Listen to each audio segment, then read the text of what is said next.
গরুর মাংসতে দিয়ে দিয়েছি 1 কাপ পেঁয়াজ কুচি, 2 টেবিল চামচ আদা বাটা, 2 টেবিল চামচ রসুন বাটা, টেস্ট অনুযায়ী লবণ, হলুদের গুঁড়া 1 টেবিল চামচ, মরিচের গুঁড়া 2 টেবিল চামচ, ধনিয়ার গুঁড়া 1 টেবিল চামচ, ছোট এলাচ দিয়েছি 5টি, লবঙ্গ দিয়েছি 6টি, আর দারচিনি দিয়েছি 4 টুকরা, তেজপাতা দিয়েছি 3 টুকরা। আধা কাপ তেল দিয়ে খুব ভালো করে মাংসগুলো মাখিয়ে নিয়েছি। মাখিয়ে নেওয়ার পর হাত ধুয়ে সামান্য পরিমাণে পানি দিয়ে চুলাটা অন করে দিয়েছি।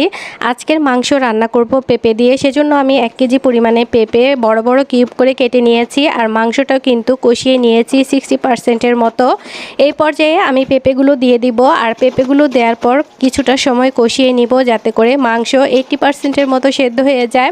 পেঁপে দেওয়ার পর কিছুটা সময় কষিয়ে নিয়েছি আর মাংস 80% সেদ্ধ হয়ে গিয়েছে। এই পর্যায়ে দিয়ে দিব হালকা গরম পানি ঝোলের জন্য।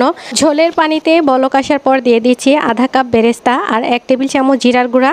এই পর্যায়ে মাংস পুরোপুরি সেদ্ধ হয়ে যাওয়া পর্যন্ত রান্না করে নিব।